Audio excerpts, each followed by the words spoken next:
Olá, meu nome é Vanessa Mello, eu sou mestranda do programa de pós-graduação em Artes Visuais da Escola de Belas Artes da Universidade Federal da Bahia.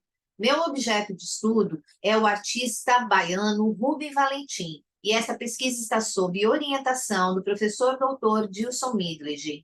Para o ano de 2023, eu propus um artigo para a ANPAP intitulado O Olhar Libertador de Rubem Valentim, três exposições revelam a forma da brasilidade.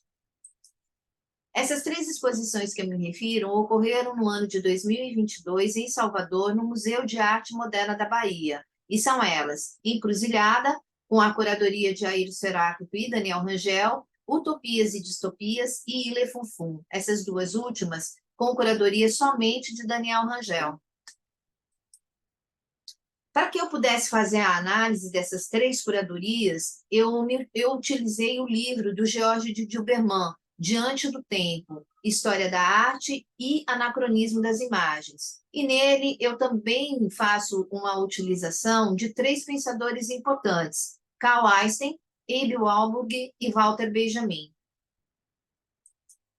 A primeira exposição que eu analiso é Encruzilhada, e eu traço, na verdade, uma linha lógica já pensando em Karl Einstein, porque Karl Einstein ele é o primeiro a nos mostrar, no início do século XX, a importância da arte africana e como isso impactaria também na arte ocidental.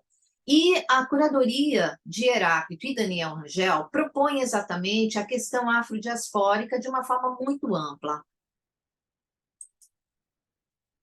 Dentro dos espaços expositivos que existem no MAM, um deles é a capela.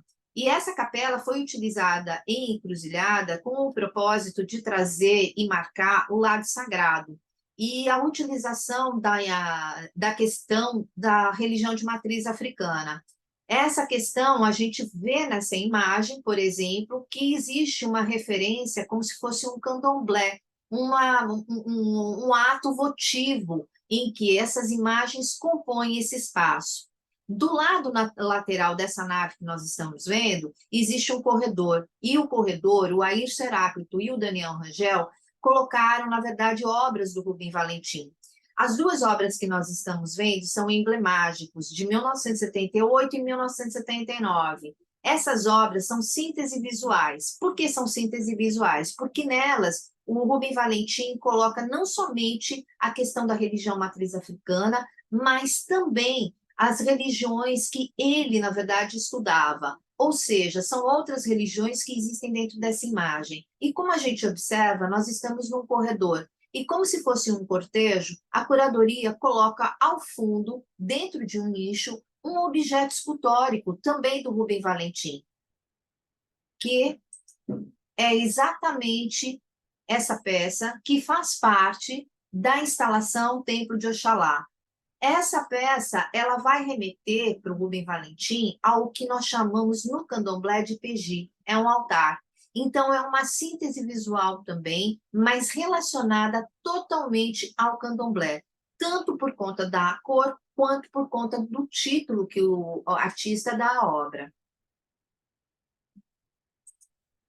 A segunda exposição que eu faço a avaliação é Utopias e Distopias. O Daniel Rangel, nessa curadoria, ele focou na memória do país. Ele queria mostrar, através das imagens, exatamente o que era a democracia e como é que essa democracia foi vista por artistas durante décadas.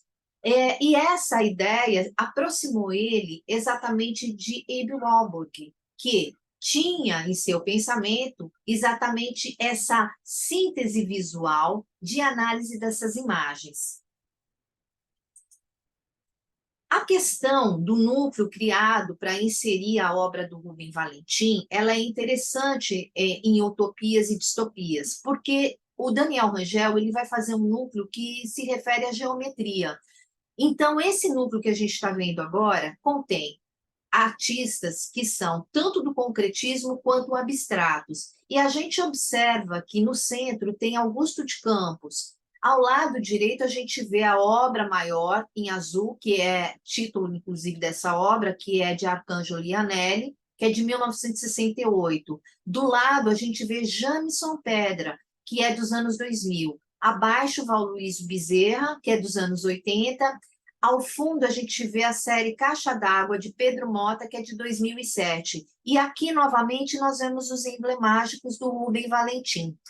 Essa questão de a gente colocar o Rubem diante de Augusto de Campos, com a obra Código, que é, na verdade, uma referência ao concretismo, uma tensão no pensamento, porque o Rubem, na verdade, ele não utiliza a geometria como o Augusto de Campos utiliza dentro do concretismo. Para o Rubem, a geometria, ela é, na verdade, utilizada para descobrir quais símbolos existem dentro das religiões. Tanto que o Roberto Pontual, na década de 70, vai apontar o Rubem Valentim como sendo o ápice da sua obra de arte, exatamente essas sínteses visuais. Se a gente compara, olhando agora, para o Pedro Mota com a série Caixas d'Água e o Rubem Valentim, a gente percebe que no Pedro existe, na verdade, uma tendência de fazer com que a imagem seja uma referência para a geometria que ele está vendo. E é ao contrário do Rubem, que, na verdade, une não somente o lado da geometria, quebra, na verdade, com um pensamento ocidental e coloca, na verdade, os símbolos que são de religiões diversas e de diversos ancestrais. Então, existe aqui uma diferença enorme dentro da proposta em que a gente olha o Rubem como sendo simplesmente alguém que utiliza a geometria. Ele não utiliza a geometria somente, ele utiliza um pensamento da cultura que ele se apropria. A terceira exposição é Ilê Fonfon. Ilê Fonfon era um projeto do Paula Ribeiro, que foi diretor do Museu de Arte Moderna da Bahia, e do Daniel Rangel. E a proposta era que a instalação Templo de Oxalá, que foi doada pela família do Rubem Valentim na década de 90, tivesse uma itinerância por 3 cidades, São Paulo, Brasília e Salvador. Essa instalação ela é composta de 20 esculturas e 10 relevos, além de objetos pessoais do próprio artista. Nessa imagem, a gente vê exatamente a Sala Rubem Valentim, que fica no Museu de Arte Moderna da Bahia, e que abriga exatamente uma das obras mais significativas do Rubem Valentim, de acordo com o Emanuel Araújo. E por que ela é significativa? Porque ela é uma parte do pensamento do Rubem Valentim, e é uma parte importante, porque é uma parte basilar desse pensamento, e ela vem diretamente ligada à religião de matriz africana. E como é que a gente sabe disso? Tanto pelo título que o artista dá à obra, como também a cor que ele emprega, que é o branco. Então, ele faz uma referência direta ao orixá Oxalá. Nesse momento, eu posso relacionar essa exposição Ilê Fonfon com Walter Benjamin. E por que eu posso fazer essa análise? Porque o Walter Benjamin, além de falar da história da arte, ele também fala da história da cultura, assim como Abbe Warburg. E ele trata, na verdade, que essa história da arte, que a gente acaba de ver em Ilê Fonfon, ela é um rizoma, ela é uma parte. Então, essa visualidade eu consegui, na verdade, relacionar com o pensamento do Walter Benjamin. E nessa exposição, a obra Ilê Fonfon, ela também representa uma descontinuidade de um todo dentro daquilo que pode ser criado quando a gente coloca mais obras do Rubem Valentim. Né? Porque durante mais de 40 anos o Rubem ele produziu muito. E é claro que se a gente fosse colocar todas as obras, ou parte dessas obras, durante todos os períodos, de uma forma cronológica, a gente não conseguiria alcançar o pensamento do Rubem. E dessa forma, a gente consegue, através de uma parte, identificar o que existe dentro desse pensamento. E, para além disso, a gente percebe que nas 3 exposições existe uma questão muito importante que é com relação à origem da arte brasileira e da brasilidade.